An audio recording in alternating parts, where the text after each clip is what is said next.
start. You actually see that.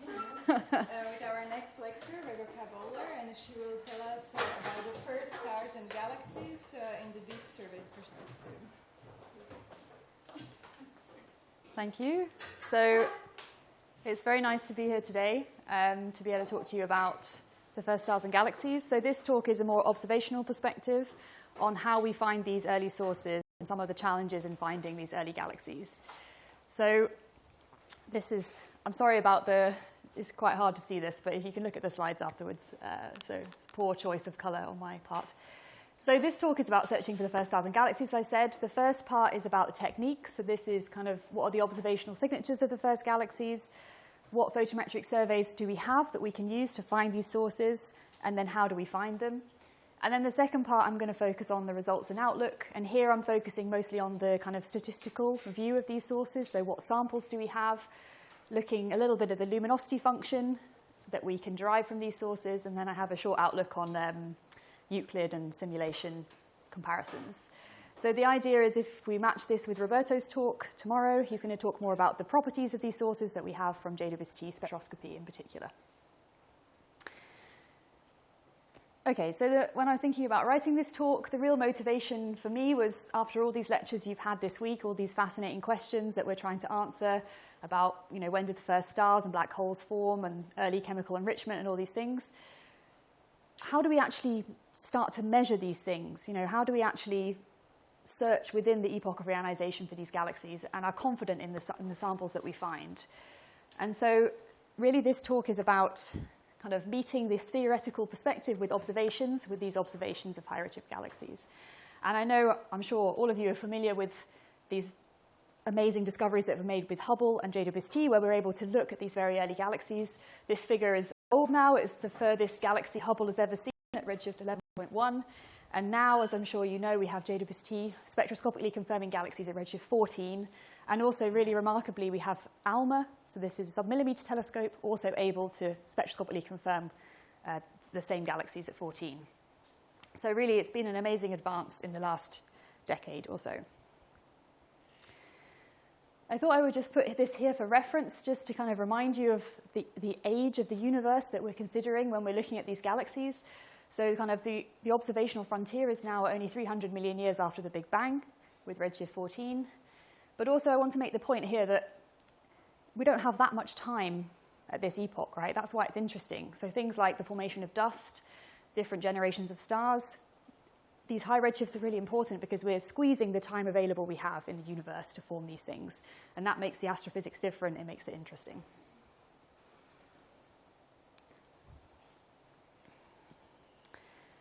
Okay, so observational signatures of the first galaxies. So I was inspired by Andrea's style of talk, so I'm actually going to ask you, what do we expect high redshift galaxies to look like? So let's go. Some ideas. Clumpy, yes? Yep. Metal poor, yes. Red? Oh, red. Why do you say red? Because they're red. Ah, great. Yeah, I thought you were going to say they're super dusty and blah, blah. Okay, perfect. Anything else? Oh, yes. Oh, also, not POP3, not POP3. So, because that's a special case, as Laura said, just fractionally after POP3. Yes, I guess I'm talking redshift 7 and above. That's high redshift to me. Anything else? So we had clumpy, low, what did you say, low metallicity? Yeah, red, shifted. Sorry? Yes, low mass, compact. Yep. Excellent. So, exactly. So we can expect these things to be young. We may expect these things to be young. This is on average, I should say. Clearly, we'll have variation in the population, but on average, we expect the sources to be younger, dominated by O and B stars that peak in the UV. Lower stellar mass, we just haven't had the time to form the stellar mass in these sources. Lower metallicity, so this is stellar metallicity as well as gas phase metallicity. The interstellar medium conditions will be different, so different ionization conditions, metallicity, and so on. The IgM properties as well, right? We have to consider the neutral hydrogen affecting how these galaxies look. Reduced dust attenuation, likely to be true in these high redshift sources. And I've just written compact here because I'm not really talking about morphology in this talk, but I totally agree. We don't know whether these things are going to be spirals. We expect them to be clumpy, irregular objects. So this is the sort of thing we're looking for. And just to highlight this now, 22-year-old paper from Alice Shapley. So this was redshift 3. This was the cutting edge at the time. So this was a stack of 1,000 spectra at redshift 3. And this is kind of the thing that we actually expect to see at high redshift as well, with some small changes. But essentially, it's a very young, dominated by young stars. We have a strong Lyman alpha line.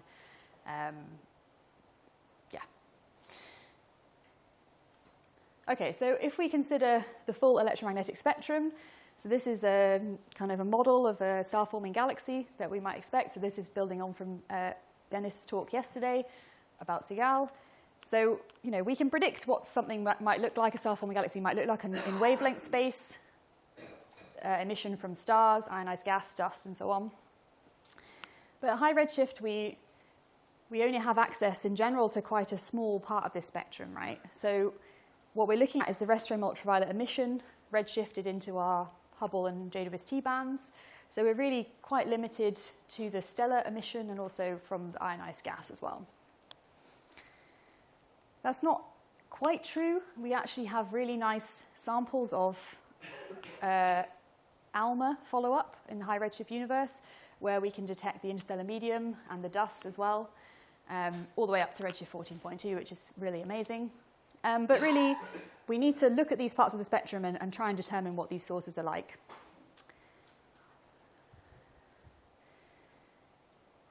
Okay, so forgive me, these are like outreach slides, but I still think it's important to think about what we're actually observing when we're observing these very distant galaxies, right? So what happens to the light between the emitting source and then on its long 13 billion light year journey to us with our telescope? So the source gets very dim, right? So these sources are the faintest in the image. So it's a challenge to find these galaxies. And it gets extremely red. So we have the redshift. And just really to hammer it home here, so these high redshift galaxies are really interesting because what we have is the UV emission from these young stars. And they're at such high redshift, this emission is redshifted all the way through the visible bands and then into the near infrared. So, obviously you know this equation. But these sources really are, the light is incredibly stretched, by a factor of 10 or more. So these sources are really quite extreme. And the other really interesting effect is if you know your cosmology, actually you expect the angular size to get larger through the cosmological model. And a galaxy of the same size would appear bigger at redshift greater than 3 on the sky. The slight issue with this is that galaxies do get smaller as we go to high redshifts. This kind of cancels out the effect. But actually we have quite a nice view of the morphology of these sources.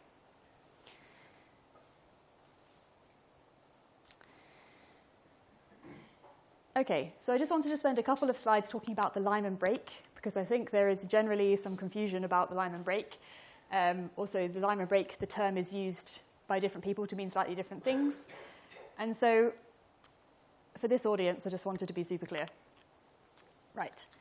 So if we look at the stellar emission models, so on the left here, what you can see is in this model, this very, very strong break here, which is at 912 angstroms. And so as we heard from Laura and others, we can have some emission at energies greater than this, which would be the Lyman continuum emission. But in this particular model, that's basically been turned off, right? So the escape fraction is 0 in this model. So this, if you were standing right next to the galaxy, this is what you would see from this source.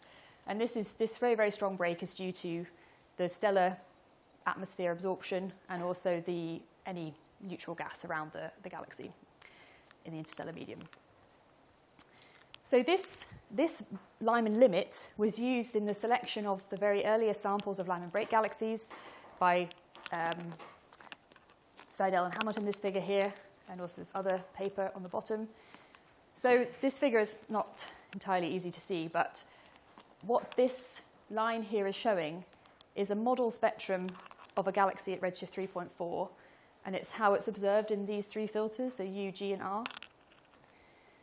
So in this model, this here is the Lyman limit.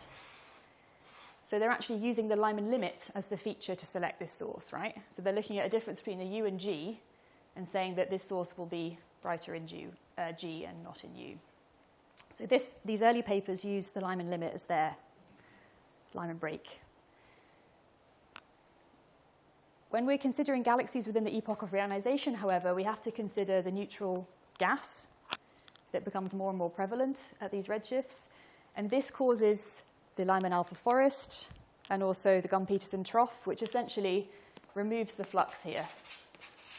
So the Lyman break that at redshifts greater than 6 or so is this one that we're using. Okay?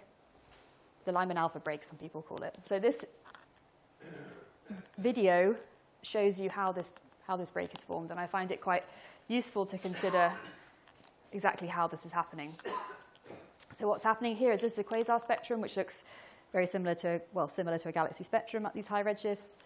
And along the line of sight, this light meets neutral gas clouds, and these absorb at the rest frame wavelength for them. And so what you get, I'll play it one more time, is you get this formation of, this is the Lyman alpha forest here, but if we're in the epoch of reionization, this whole part of the spectrum would be absorbed. Yeah, and just there what you saw was the formation of a damped Lyman alpha system. Okay, so the point here is that when we're looking at these very high redshifts, the break is at 12/16 angstroms, right? But that wasn't true in the first studies. And this video here shows you the same effect. So this is a galaxy between redshift 3 and 12, I think, how it would appear in the Hubble filters. So what you can see is at the beginning, sorry, I can't get it to start at the beginning. We see this is Lyman alpha line here.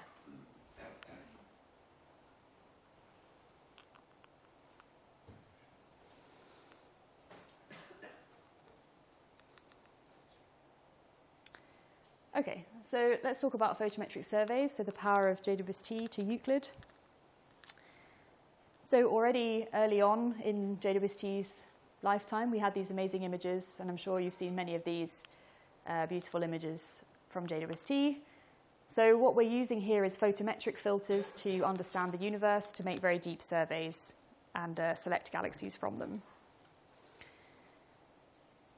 So the instrument of interest for JWST is NIRCam. So this is the near-infrared imager, which produced the image I just showed you. And just to show you in the focal plane of JWST, the other instruments here, just to give you an idea of the scale, and also to point out that you can use these things in parallel, which I always found really fascinating, that you can actually use two instruments at once.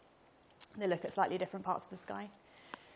But this is the near-infrared camera on JWST, and it's what's been really, really powerful at pushing the redshift regime at these into the epoch of reionization and beyond.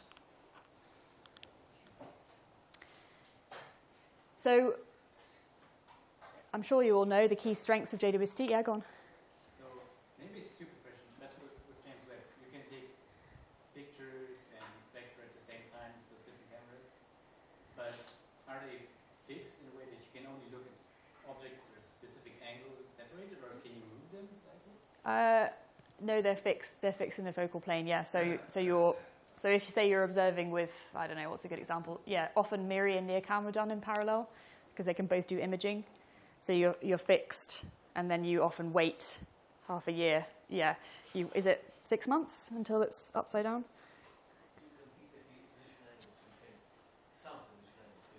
Okay. Yes.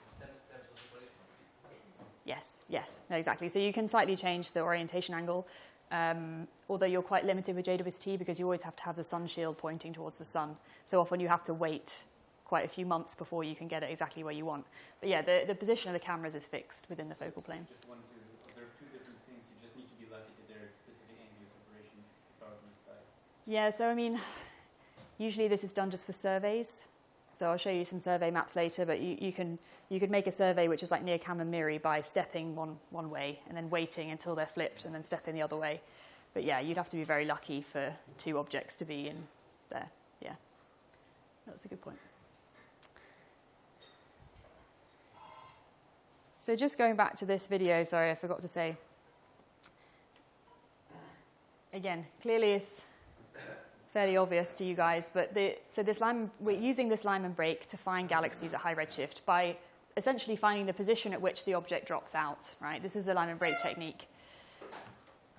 This is the Hubble Space Telescope filter, so you can see that above redshift 12, what are we going to see with Hubble? Nothing, right?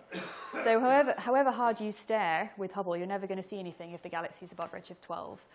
And so that was kind of one of the real advances with JWST, is that this is the Hubble wavelength limit here, so that's a redshift 12 galaxy. But now we have NearCam, which continues all the way up to 5 microns, and also MIRI going along. So we can push the redshift frontier with JWST. It's also more sensitive because it's larger and has a better spatial resolution as well. So multiple advantages over Hubble. And also, of course, spectroscopic capabilities, which I'm not really going to touch on very much today, but these are really very powerful as well. So just to look a bit more carefully at the filter transmission profile, so this is a selection of the Hubble filters that we had. So we had the advanced camera for surveys in the optical, and then wide field camera 3 on the right here. So as I said, it's limited to redshift 12 galaxies. Now with NearCam, we can go all the way up to 5 microns. And I worked this out, theoretically, you could detect a Lyman break galaxy at redshift greater than 30 with this filter set, right? Theoretically. So we're not limited now by the wavelength space.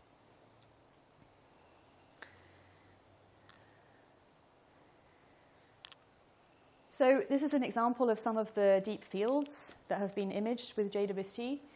So it's really a family of different surveys. These surveys were often, always covered previously by HST, and now we've gone back with JWST.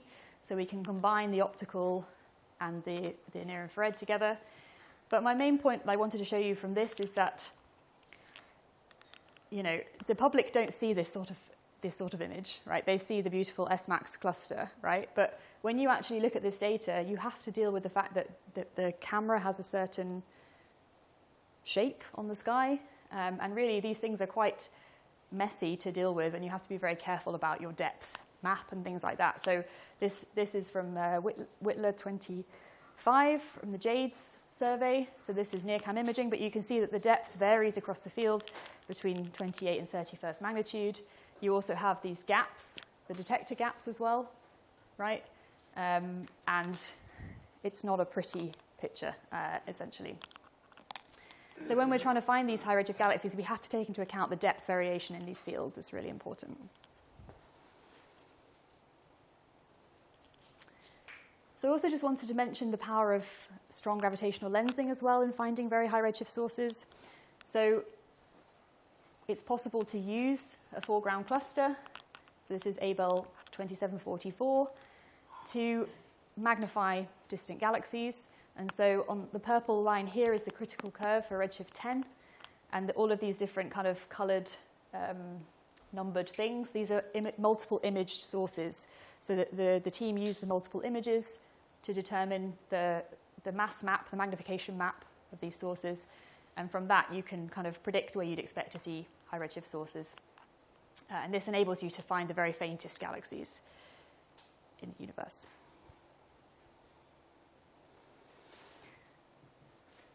Okay, so Hubble and JWST are incredibly powerful, but they can't do everything, okay? So what we actually need is a survey wedding cake. And so what I mean by this is Hubble and JWST provide you very, very deep imaging, but it has a very small field of view, right? So the area covered, even with these wide area JWST surveys, is much less than 1 square degree.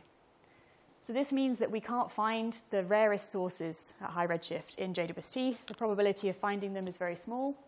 And so what we need is wider area surveys. This would be the kind of the bottom of the wedding cake. So things like Vista, I'll talk to you about in a minute, Euclid, Roman, Vera Rubin. These provide wide area surveys, shallower, but wide area, which allow you to find the rare bright sources. And so this is, again, a very old figure, but just to show you in comparison to the full moon, the Hubble Ultra Deep Field.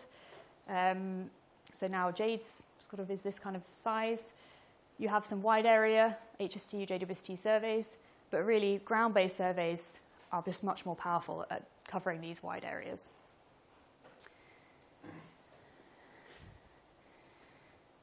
From the ground, we have some problems, right? We have the atmosphere in the way. So that means that our filter transmission curves are affected by the atmosphere. And we heard this in the LSST talk yesterday, I think. So this is the Vista filters. So we have YJHK Vista filters. And you can see they have these gaps, and this is where we have absorption from the atmosphere. Euclid has 4 bands, just to say YJH, space-based, so they don't have these gaps. But I just wanted to highlight work by Rohan Varadarajan, who was my former student, now a postdoc. He's been working on combining Euclid and Vista filters. So combining these different filters gives you kind of extra power to differentiate something that's like a flat Lyman break galaxy or a wiggly brown dwarf spectrum, right? So this is a T-dwarf spectrum here. Interestingly, you can see the peaks are similar to the filter transmission curves, and that's because brown dwarfs have water molecules in their atmosphere, so they have similar absorption features. Brown dwarfs are a big contaminant for quasar and galaxy searches at the bright end, and so Rohan's been working on combining these things, and what you can maybe see here is the brown dwarf photometry in these 2 filter sets has this wiggly shape, which is the stars, whereas a Lyman break galaxy would appear flat. Whereas if you didn't have both these things together, you would be unable to distinguish them.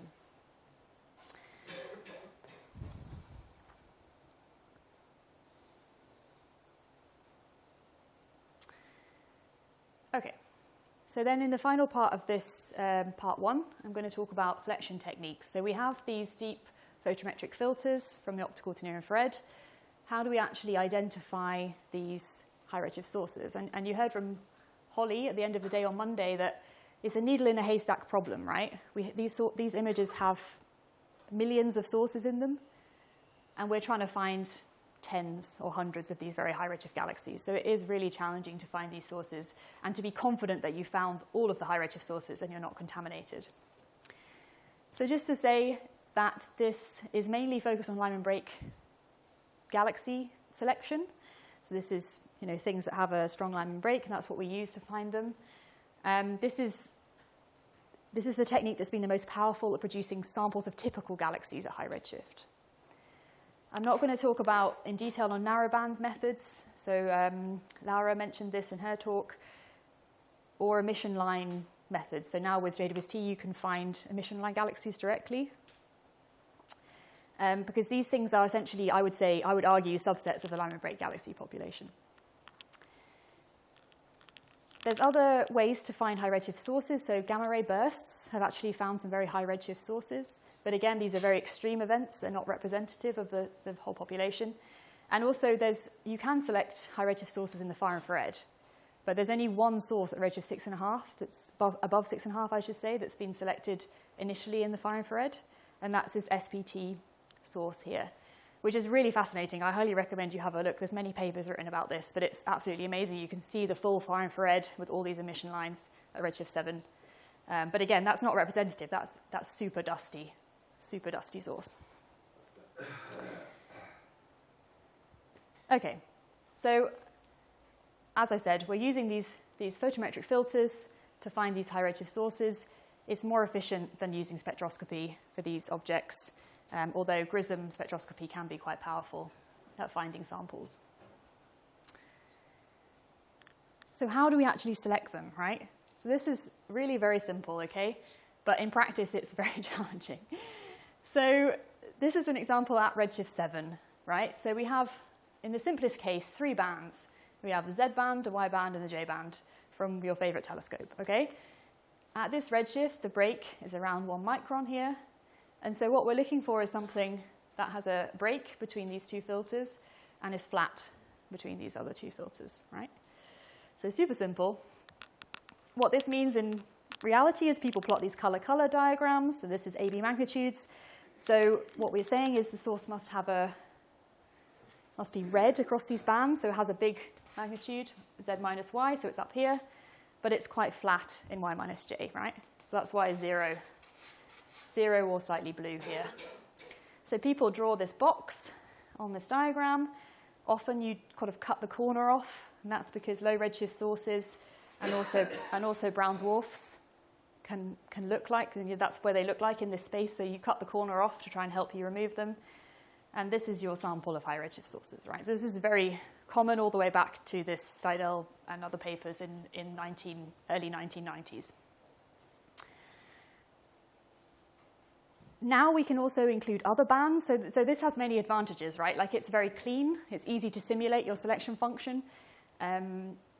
You can make it quite pure if you look at things that have a very strong break here. These days, often many people use photometric redshift fitting either in addition to this or on its own, and that's because you can use all the bands in this case. The disadvantage here is that you have to make assumptions on your SED fitting models and things like that, right? So it's a trade-off. So this is an example of a redshift 7 galaxy observed in multiple bands. You can see this is Spitzer bands. And so we're fitting the best fit model to this, and it's high redshift. So in both these cases, the problem is always contamination from other sources, because there are numerous other red sources in your data that can mimic something like a Lyman break galaxy. In this case here, this is a low redshift. This is the Balmer break. And here you can see it's clearly differentiated. But imagine if these error bars were a little bit bigger, right? You wouldn't be able to tell the difference.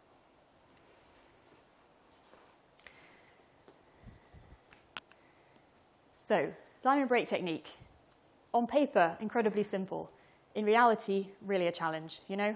It can take a year, more than a year, to do a proper selection and some data for this and be confident in your results. And so just to highlight some of the issues again, I said that these sources are very faint, typically the faintest things in your data. So this is an example of a redshift 7 galaxy, now spectroscopically confirmed. But you see at the time, all we had was these detections, Y, J, H, you know, a few band detections, right? Contamination, really a big problem. This is a brown dwarf.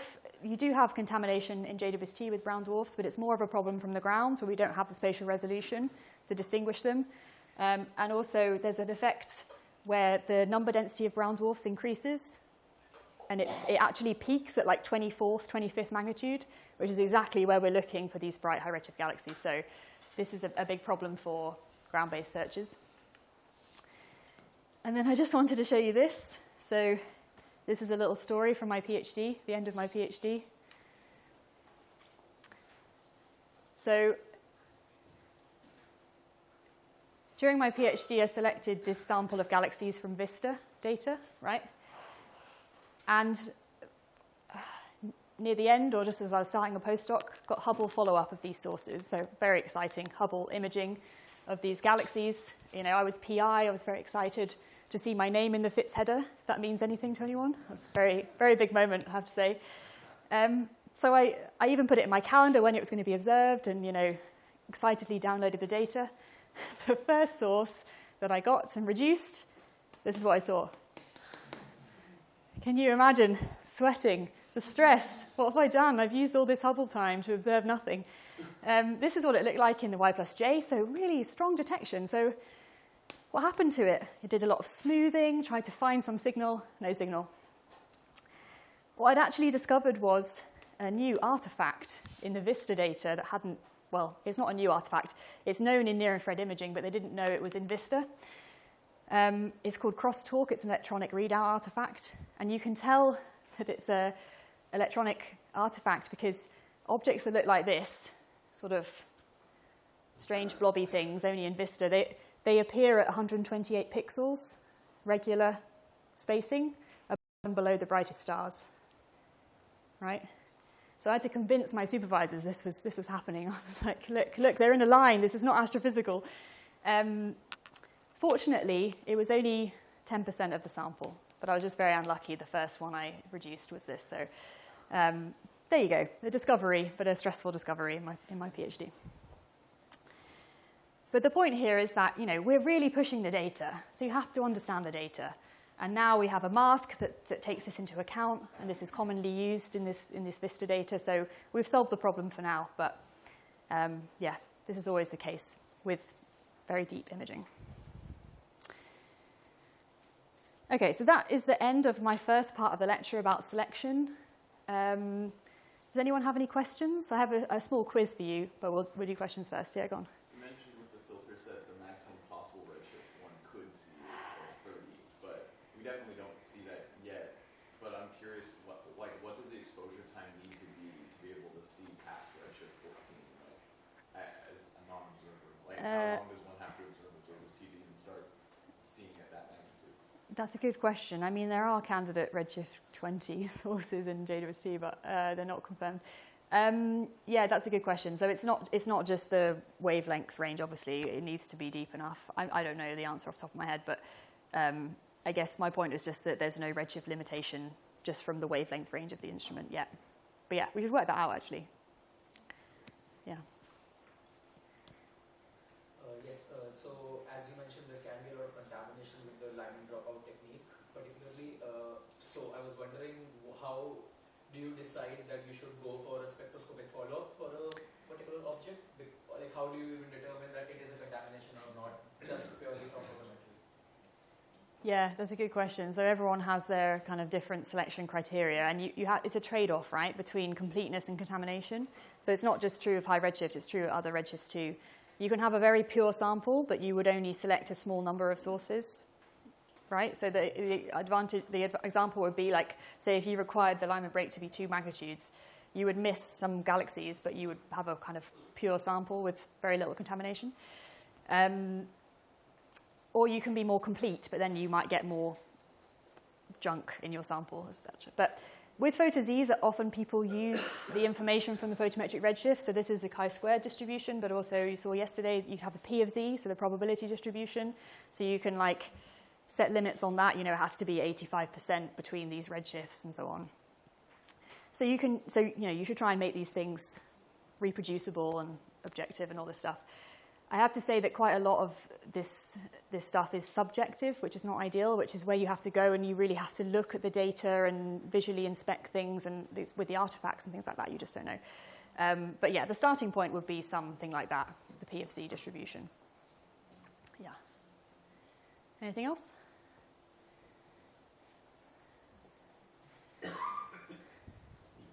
Okay, right. So now you're going to do my quiz. So you're not quite the audience for this. So you know, if you're sure of the answer, then maybe just don't put your hand up. So the question is, what is the most distant object found by JWST so far? And you have 4 options, right? A, B, C, and D. And actually, the projector's playing in my favor here because you can't really see the images. But we're going to do a show of hands.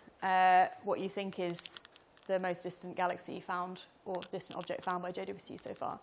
And I'm going to vote for all of them because I was told that that was what you should do as chair. So who thinks A? 1. Okay. B? Ooh, okay. C? Oh, doesn't work with you guys. And D? Ah, okay. B for D. Good. Excellent. So A is a distant galaxy. So, you know, this is actually a very high redshift galaxy, but only at redshift 5, let's say. But the point here is just really that you know, there are many red things in the data, right? This one, I'm surprised nobody voted for this. It's very distant. So this, but not quite the most distant. So this is the redshift 14.2 galaxy discovered in the JADE survey. So, and this is the one which has the ALMA follow-up. So now we have this oxygen emission line from this source at redshift 14, which is really super amazing. So yeah, very interesting. This one, your educated audience, this is the most distant galaxy. So recently this year, it's now been superseded, 14.44, this galaxy MOM, Z14. And then this one,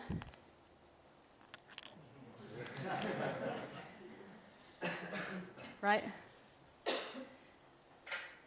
So also when I was making this slide, I just think it's really interesting that, you know, we love to find the highest redshift source in the data, right? But if you work out the actual age of these things, the million years after the Big Bang, it's so small, the difference, you know. This source is, so this one, which was the most distant galaxy until recently, 294 million years after the Big Bang, assuming sensible cosmology. This one, only 287. So the difference is so small. So really, if you chose any of these two, then you were right.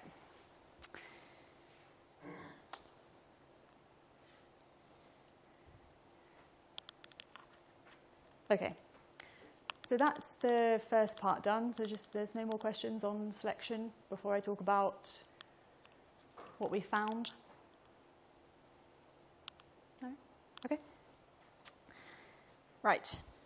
So now we'll give an overview of galaxy samples. So starting first with the Hubble era, which really wasn't so long ago. So this is what we had with the Hubble Space Telescope. So, you know, since the early 90s, we've used this line break technique to find galaxies at redshifts greater than 3. But really, it took until 2009 for the first samples of redshift 7 galaxies to be found. So this is because the previous near-infrared instrument on Hubble, NICMOS, was replaced by wide-field camera 3 in 2009. And you can see the improvement from this image from Pascal Oesch. So this is how these galaxies looked in NICMOS, and then now how they looked in wide-field camera 3. So it was significantly more sensitive. And so even though people have found a few redshift greater than 7 galaxies with NICMOS, with wide-field camera 3, suddenly there was samples, hundreds of these things.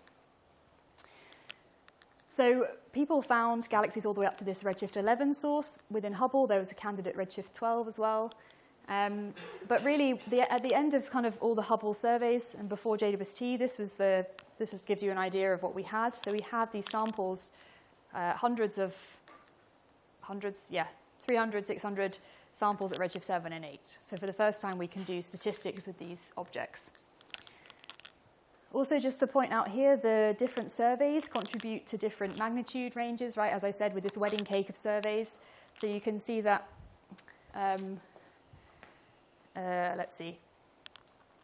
So we have Hubble Ultra Deep Field, which is a single pointing of Hubble, provides you with the fainter galaxies, but really you need to go to these wider surveys from goods north and south to get the brighter sources, right? Yeah.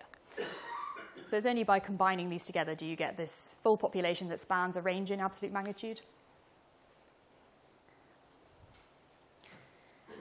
I also just want to highlight here, at the same time, so I call it like the Hubble era, we have these amazing samples from the ground, right? So again, try not to get too focused only on these space telescopes.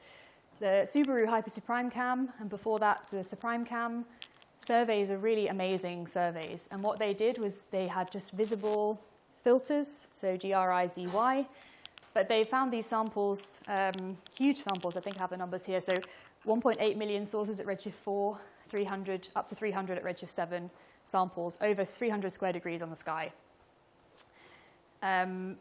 So this figure here just shows you the different redshifts that they probed in this survey. So essentially, G drops, R drops, I drops tell you where the Lyman break is. And also, they have large spectroscopic follow-up campaigns as well. So that's what the different coloured histograms show you. It's the redshift distribution they found when they followed them up. So kind of confirming that they are finding these high redshift sources. Yeah, so there's really fantastic papers, for example, by Harakane and Ono, Kikuta et al. So please do take a look at those to see these large samples from the ground.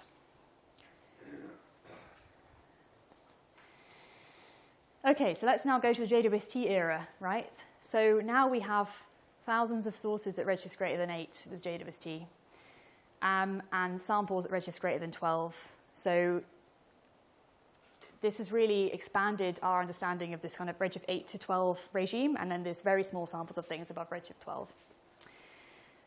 So this is a redshift 10 galaxy, just to give you an example, found with JWST from Whitler et al. In the JADES data. And so you can see some really amazing imaging here, very strong Lyman break. But I just wanted to highlight here that the power of JWST is that we're not only limited to just a few bands around the break in our sample, right, in our sample selection, we have all these other bands. So it makes the selection really nice and secure. We can see the Balmer break in this source as well. And so, yeah, it's really revolutionized the study of redshift 10 galaxies and above. And this is just a distribution in magnitude of sources found by Donnan et al., which is from a combination of different surveys. So again, we combine the deep JADE surveys to get the very faintest sources with wider area surveys from, for example, Primer to get the brighter galaxies.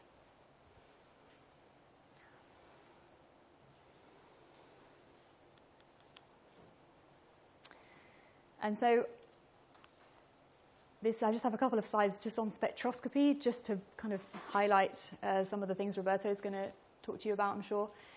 But also just an amazing advance that we have now at these very high redshifts. So GNZ11 is very, very famous. Many people have been studying it now. But I just wanted to show you the original spectroscopic confirmation from OSH 2016, I think. So this was really, really hard. You know, this is a Lyman break in the spectrum, really just a few data points above zero, right? I was looking in Lily Whitler's paper for this talk, and I found this object. I was like, wow, that looks amazing, and it's GNZ11. So now this same galaxy in the JADES data is just astonishingly bright and well constrained. You know, with HST, we just had like one band essentially here. Now we have all this. And look at the break. Absolutely amazing. And then I'm sure you're all familiar with this as well, but just I think it's worth showing it at any opportunity. And then this is the spectrum from the early data of GNZ11 we can get with JWST. So while I'm talking about samples and luminosity function things, really we have an amazing potential to study these galaxies like never before with JWST.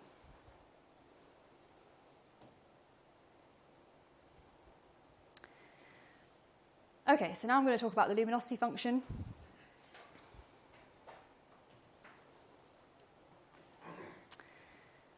So, what is the luminosity function? So in this case, what I'm talking about is the rest frame UV luminosity function, because for the majority of sources, the rest frame UV, is where the galaxy is brightest, and it's also historically where we had kind of the only data for these sources in the rest frame UV. So we have the rest frame UV magnitude on the x-axis, and then we have the number density on the y-axis, right? This is a fundamental measurement of galaxy statistics, simply the number of galaxies we have as a function of luminosity. So why is this important to measure, right? So you've seen this kind of diagram already this week, but really the shape of this function tells you about astrophysics, right? It's related in some non-trivial way to the dark matter halo mass function. And so there's this long discussed effect where the observations, this function has a different shape to what you'd expect from converting the dark matter halo mass function directly into luminosity. And you see this deficit at the faint end, which is thought to be due to feedback effects, potentially from supernova. So supernova blow out the fuel for star formation and sort of quench the star formation in these sources. At the bright end, the idea is that, again, it's feedback that causes this difference in general, and it's the AGN feedback which quenches the star formation in these high mass, high luminosity galaxies. So we want to understand the shape because it tells us about astrophysics. There's also the kind of practical question where if we want to understand reionization, we have to know how many sources we have at this epoch, right? So you saw the equation, multiple people have shown it. Laura showed it earlier this morning with the rho UV, so that's the integral of the luminosity function. So if we want to know how many ionizing photons we have, we need to know how many UV photons we have, and so we integrate this function, and so the shape is important for that integral.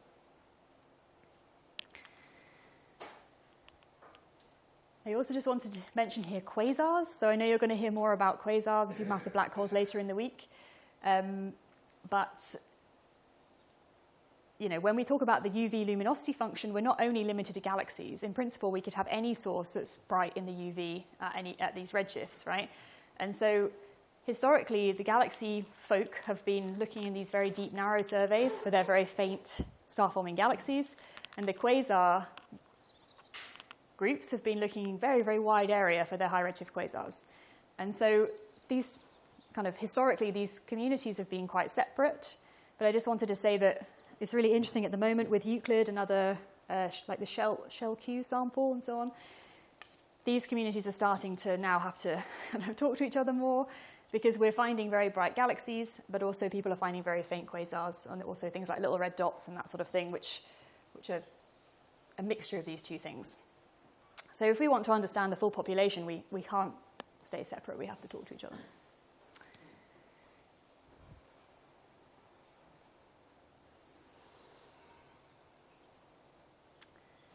Okay, so how does the UV luminosity function look like? So this is a Hubble era slide. So this is a compilation from Richard Bowen's 2021, I believe.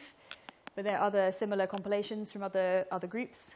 And what you can see here is the UV luminosity function formed from these deep surveys from redshift 2 all the way to redshift 10.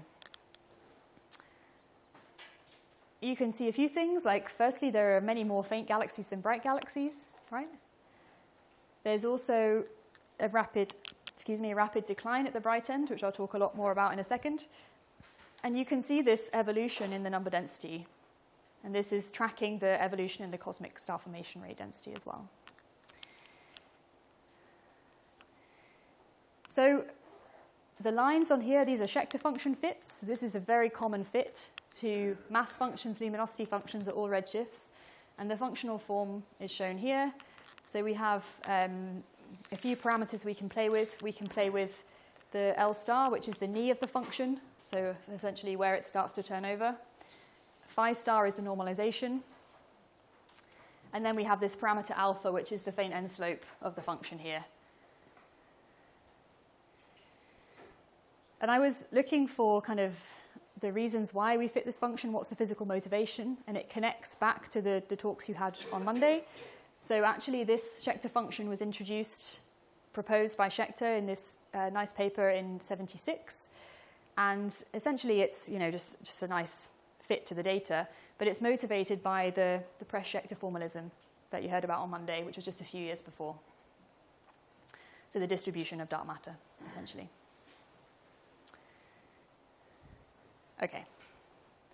So this is the picture from Hubble, right? But I always find these plots really interesting because it's a curious X and Y axis range.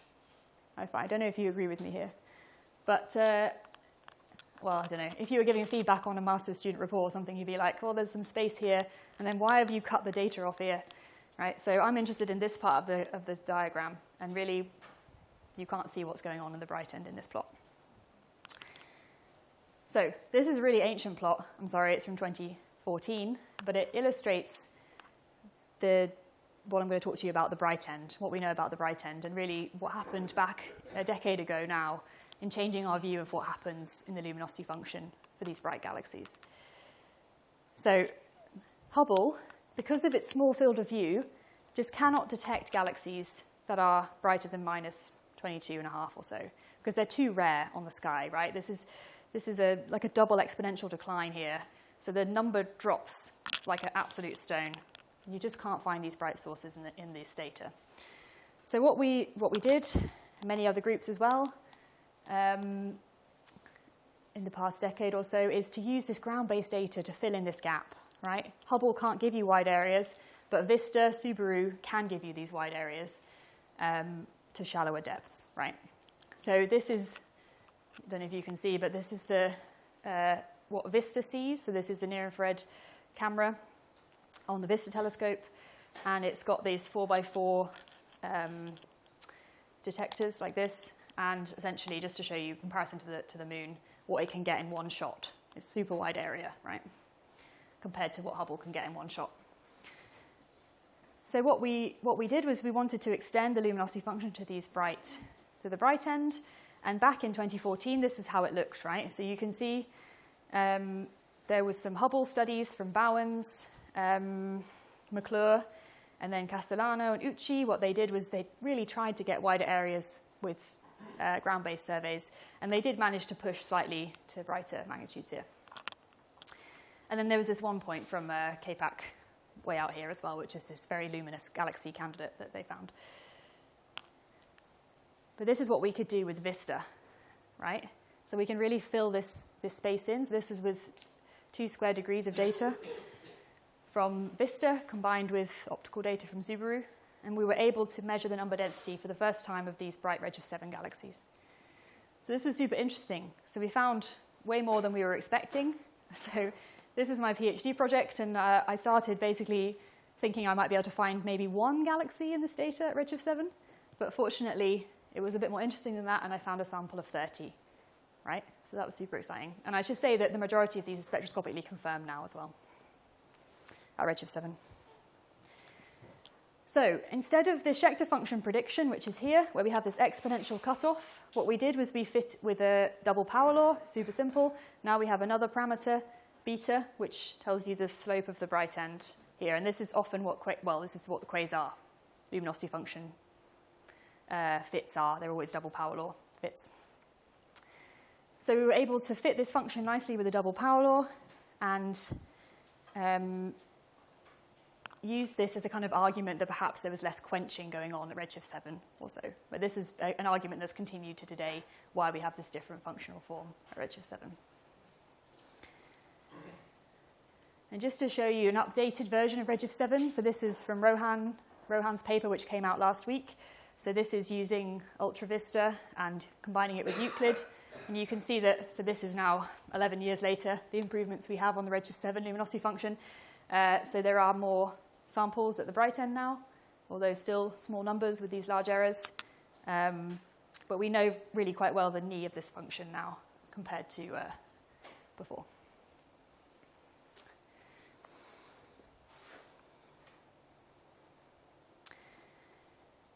Okay, so I thought I'd just spend a few slides talking about. I'm telling you that these are at redshift 7, right? This is a double power law. But at the time, there were many, we were worrying about this, like, why are we finding this excess? Because if you see an excess of galaxies, you have to worry, like, is my sample contaminated? Is there some effect that I don't understand? And so I'm just going to talk you through some of the different things that can cause an excess in the bright end of the luminosity function.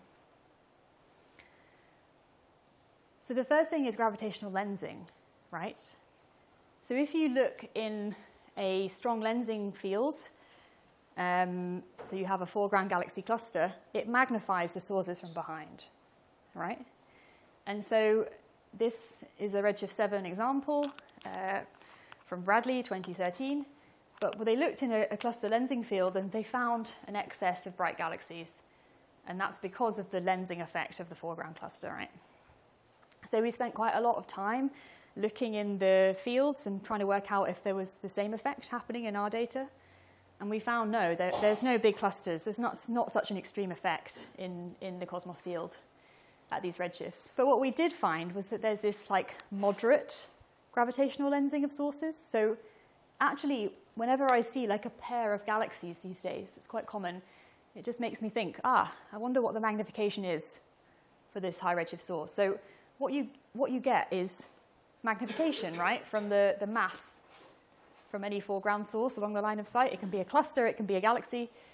So what we did was we estimated the magnification along the line of sight to our high redshift source. So this is the high redshift source. Sometimes they're next door to low redshift galaxies. It depends on the redshift and the mass of that galaxy and all sorts of things. But we found that often the galaxies were being magnified by 0.1 mags by this effect, right? So it's not significant. It doesn't explain our excess in the luminosity function. But it is, I think, a really interesting effect that we should take into account, right, for these sources. So, yeah, moderate gravitational lensing is common, but it doesn't explain the excess we see. The other thing is contamination. So in this case, we don't have a significant problem with contamination. I had to remove like a few objects that were this artifact that I showed you. So that did lower it slightly. But now these galaxies that are, the 30 galaxies or so here, many of them are in the Rebels program, which you may have heard of, which is an ALMA follow-up, and also now JWST follow-up of these sources, and it is very, very high. I mean, I don't know any of them are low redshift, so currently 100% spectroscopic completeness. So, we really spent a long time making sure these samples were robust, and this paid off, so that's good. So in this case, no, but it is a common problem in high redshift. So if you carefully read papers, often they don't say it straight away. Our sample was 50% contaminants. You don't really want to say that straight away, but there are contamination problems in these high redshift surveys. So just to highlight a couple of them. So in the Harakane, which is the Subaru Hypersid Prime Cam compilation, they have 300 redshift 7 galaxies. they say in the paper, they do this study, they think that they're about 50% contaminated in that bin. And the reason for that is not their selection technique. They're super careful. The problem is that the redshift 7 in their sample is a single band detection. They only have one band, the HSC-Y band. So it's very hard to be sure that you're complete in that case. So they acknowledge this, and that is a problem. Other studies, for example, Borg, they followed up 21 of their redshift 8 candidates, and 12 of them were high redshift, right? So it's a significant problem for the brightest sources in particular. And just to say that it's dependent on many things, so it's hard to predict what the contamination is.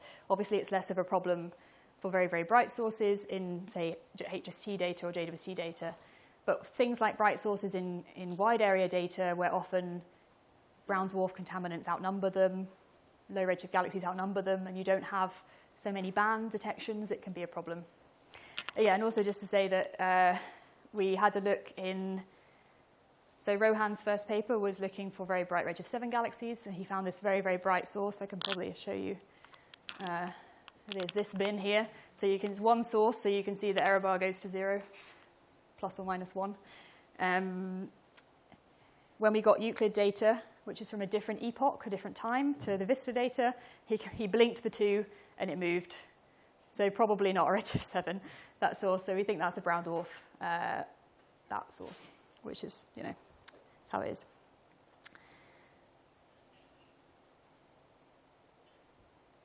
Okay, and then the final kind of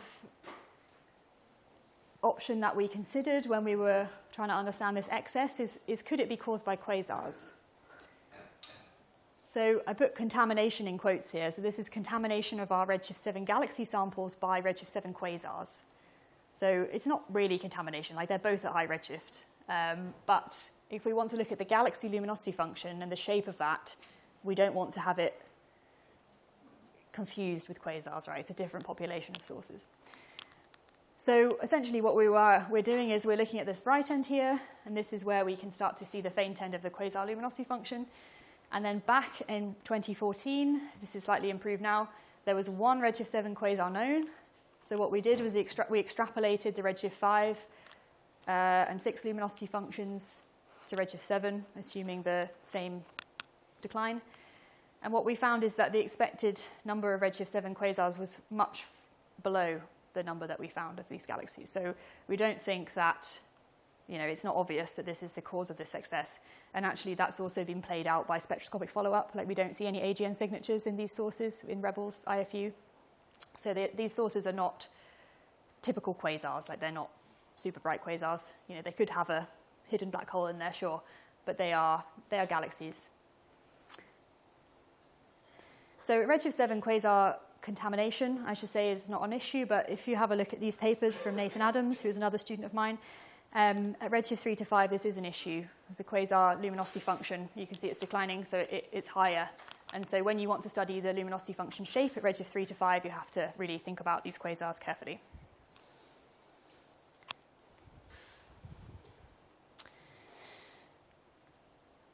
Okay, so I'm getting towards kind of the end of this section, but now I'm going to talk about the JWST results, right? So I've spent quite a while talking about the bright end at redshift 7, but what do we see at higher redshift with JWST?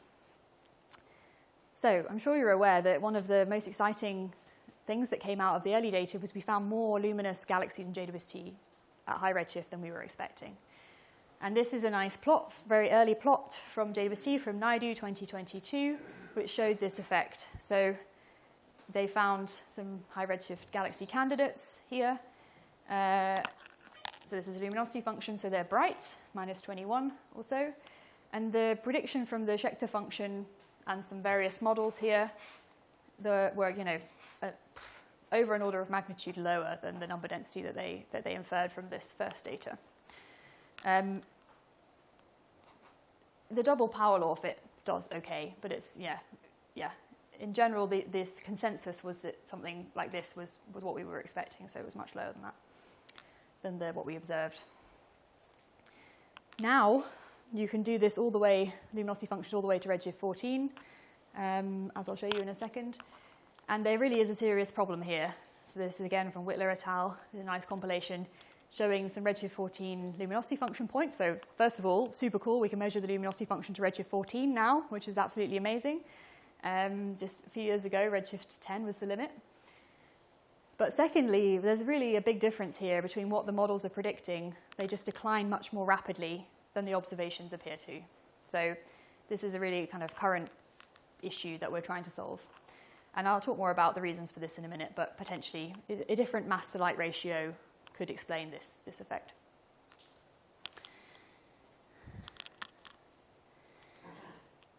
So just in the end of this luminosity function section, I just want to talk about the evolution of the luminosity function parameters. So this was the evolution that I defined back in 2020. So this is combining Hubble data with ground-based data, which is the open points. So this is from Vista, between redshift 4 to 9. So if you remember, the Hubble plot kind of stopped here-ish. And you couldn't really see the evolution of the bright end. But with this combination of ground-based and space-based, we were able to make this nice evolution. What we found is that the faint end slope is steep, but we see most evolution in number density around the knee, but we see that the bright end stays remarkably constant between redshifts 4 and 8. And this was kind of, this is what's exciting about Euclid and so on, is that we expect to find many of these bright sources. Ah, yes.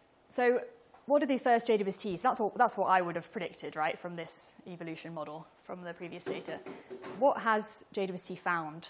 So this is a really nice plot, redshift 9, from Donnan et al., which shows a compilation of many, many different studies that have happened in the last few years, measuring the redshift 9 and above luminosity functions. And you can see that they've fit a double power law through this function. So it looks like there's, again, this excess of bright galaxies over what we would expect from a Schechter function. So people are fitting double power laws now, which is really nice. And you can see, although we have many more studies here than we did before, there's still some variation in the results we get. Which leads me to my next slide, which is the high Z UV luminosity function solved then? Right? So I think Laura was saying, yes, we know this super well. And I agree with her in the sense that for reionization, you care about the faint end. And I think we do know the faint end really quite well. We know that it's steep, alpha of -2 or above. So that for reionization, fine, I agree with that. But I would argue that really we still are only just beginning to understand the evolution of this luminosity function. And so I just wanted to show you kind of two slightly different views on the evolution. So here, what I'm showing is the redshift evolution of the different parameters in the double power law. So we have M star, the characteristic magnitude, phi star, the normalization, faint end slope, bright end slope. This is from Rohan Varadara's work, and then this is from Donnan et al. So this is kind of bright end stuff, and that's JWST. So you can see that, for example, so Rohan just fit a line through the data points, right? So you can argue whether that's a sensible thing to do or not. But you can see already there's a difference here in what people are expecting for M star, right? And you can see from this plot the large uncertainties that we have in these parameters. So I would say not yet. We haven't solved this just yet. And I would argue that what we need is brighter samples to really constrain the full function. Because what you don't see from these plots is that all these parameters are degenerate with each other, right? So your faint end, if you want to determine your faint end slope, you actually really need to know the knee of the luminosity function as well, because those two things are degenerate with each other. So you can't just think of these things in isolation. You need the full function to understand what's happening. So that's good, because we have Euclid and Roman on the way to be able to do this, which is super exciting. Okay, so really I only have a very small number of slides here because I know you have talks from the simulation experts this week, so I could not do them justice at all. But I just wanted to again highlight this plot, which I quite like, this real discrepancy that we see at the very bright end, also at lower redshift as well. There's a discrepancy in what you predict compared to what you observe. And just a little bugbear of mine is people are talking about bright galaxies in JWST. I mean, we all have different definitions of bright, but bright for me would be kind of off this plot, right, minus 22 or above. But essentially, these JWST studies are finding more bright for them, so minus 19 or above sources than were expected from models. So there's many different papers, and this is not a complete list at all, but this is a few possible solutions to this problem. Why do we see so many these galaxies, these luminous UV galaxies at high redshift? So these first two are all about changing the mass to light ratio, so making a galaxy in a given halo or a given stellar mass appear more luminous in the UV, right? So the first one is you can have bursty star formation. We've heard that many times this week, and it's kind of a hot topic at the moment in high redshift. So if we have a bursty star formation, then we can produce, just for a short time, something very, very UV luminous, right? And that kind of scatter, in a sense, can kind of like flatten your function and give you these bright galaxies. So, you know, if this star formation is more and more bursty as we go to high redshift, we would expect to find sometimes very luminous UV sources. You can also change the efficiency of star formation. So, for example, there's models like feedback-free starbursts. So this is changing, you know, in the conditions of high redshift galaxies, star formation is more efficient, potentially, right? It's still unknown, but that could also solve this problem. And then there's also other effects, such as from Andrea, talking about dust, amongst others, talking about dust. So this, again, is something that we looked at to explain the evolution of the luminosity function before. If you have a change in dust properties, which you do expect at these redshifts, because you just don't have time to form dust, right? So you do expect the dust contribution to change over this epoch, then you essentially stop obscuring sources and you see them brighter in the UV. So I would certainly say that this is not solved at all, as well as we still don't know the luminosity function completely, but I think in the next few years we're going to see a big advance in this, yeah. Any of these models, if there's a elbow for it, right? In the, There must be an absolute value in luminosity or whatever is the x-axis associated with change of slope, right? Do these models explain this absolute value? oh, like M star or something like this. Yeah, they don't tend to show. So this is like an observer thing, right? This is like an observer way of thinking about it. But when you compare to simulations, you're not comparing M star to M star. You're just comparing like the shape. Is that what you mean? Like I haven't seen any predictions that show this evolution, but I don't know. If there's an elbow, it means there's a change of regime, right? One side being a certain way and the other side. So something must be, there's an absolute value in the position of the elbow. Sure. Any of these models should explain what it is. Yeah. I mean, for the stellar mass function, I would agree with you. Like, it's more obvious to me that like above a certain stellar mass, you get like quenching, and you don't see 10 to the 12, whatever. But for the UV luminosity function, there's all these effects that mean that the UV luminosity is not the ideal luminosity function to make. It's just what we've been doing because that's the data we've had. So you get more scatter. So I'm just saying that there's like seeing a knee in the UV luminosity function is harder to interpret. That's my feeling, but I don't know. Andrea can tell you more. Yeah, and also I didn't have time to talk about other luminosity functions. You can make a luminosity function at other wavelengths, and you can make a mass function, obviously. And these are really starting to happen now at high redshift. You have to make certain model assumptions, but really, if you want to compare to models, you should be able to predict the UV luminosity function, but the more fundamental relationships are usually the stellar mass to halo mass as well. Okay. So this is literally my last few slides, which is basically just for you to remember that Euclid is going to be super cool. Well, it is super cool, and it's producing data right now. So this is Redshift 8 luminosity function, and then a few years ago, Pascal Oesch and I, we made some like nice predictions of what we expect to see with Euclid. So in a year or something, you can come and show me this slide again and tell me whether I was right or wrong. But this is the prediction, if we had a double power law Redshift 8, what we're going to get from Euclid. Schecter function as well. And so just to show you some of these numbers of very bright galaxies we're going to get. So Euclid is 26 magnitude over 50 square degrees now. And so we expect to find many thousands Redshift 8 galaxies some AGN and so on. So it's not about the number, right? It's about the fact that we're probing this new parameter space in the luminosity function for the first time. Okay, that's it. Thank you.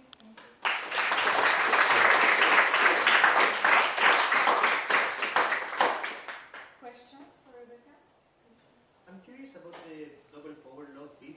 So isn't that a hint that there are indeed two populations at play? Like maybe there are more quasars than we expected or more AGNs than we expected?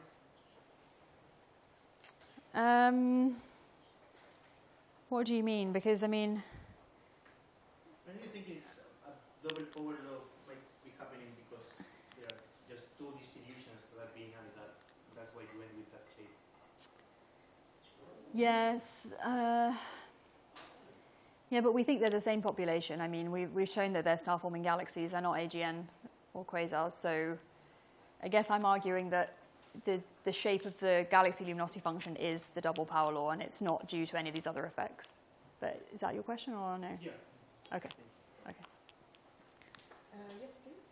Sorry, I was wondering because you said the theoretically expected luminosity function is not being observed, but I did not really understand how the simulated luminosity function is compared to the expected one. Like, does it deviate or is it? I don't have the plot here. I mean, I have a better version of this plot somewhere, but essentially the simulators can correct me if I'm wrong, but at these high redshifts, we can't predict the number. These are the simulations, right? And that's the number density we observe, right? So it's different. When you get to lower redshift, the differences are more subtle. So typically what happens is actually the basic model has a much more power law shape, like you can see here, that you predict more bright galaxies than we expect. And the way that the models then come down a little bit is they add dust. So that's often the case, they add dust to match the observation. So you can see that these simulations are obviously they're all different, but they are able to match this function. So I don't know if I understood your question correctly. The question was like you said the upper end and the lower end are being pushed down in the observation. Oh, yes, yes. And I was wondering if different simulations with different parameters Yeah. get different functions as well compared to what you would expect. Yeah. I mean, they all get different functions, yeah. So, I mean, if you were to fit that nice cartoon, really, it should be stellar mass on the x-axis. Like, once you have the UV luminosity function, which is probing the young stars, then it makes it just more difficult to compare because you have to think about dust, you have to think about this star formation burstiness and all the stuff. But yeah, I mean, you can see here that these models are producing different shapes, and I think that is something, it's not solved at all, right? Like this model is giving a very sharp decline, and this one is not. So, but if you ask me why that is, I think it's complicated. But yeah. Any more questions? Yeah. You didn't mention it, but about radius dust, I propose a scenario where the lower dust mass comes from stardust, supernova dust only, while above a given stellar mass from 10 to the 9, you have ice and dust rocks. And this produces strong difference in the dust accumulation, which can explain this effect here. So just a different function of dust grains from stardust only, supernova dust to ice and dust. Right. Okay. Yeah. So dust is a nice thing because what you see is that the brighter galaxies have more dust. So it's a nice way to kind of bend this function over. But you have to be careful that you have independent observational constraints on that, right? Like you can't just keep turning it. Was one question? So you were talking about faint quasars as contaminants for bright galaxies. Yeah. You said that at redshift 7 there are a few, but now with the new surveys, the number of quasar detections really explodes basically. So do you expect this to be an even more problem for you, or how would you deal with this in the future? Yeah. Well, I don't think I have the plot, but Rohan in his more recent papers, he used the more up-to-date redshift 7 luminosity function, and it's not that different from this. Like, we find more quasars in Euclid, but that's because we have a wider area. So it's not because suddenly the number density's changed. So it's still the case at redshift 7 that if you look at Rohan's paper, he has like a dotted line, and it's still way below what we see here. So, yeah, I mean, I think something that's more interesting is kind of, yeah, as I said, like, we're talking about quasars and galaxies as like totally different populations, but now with JWST we're starting to see this overlap. So I think determining what the effect of like a small amount of AGN activity is a more interesting question for these sources. Any more questions?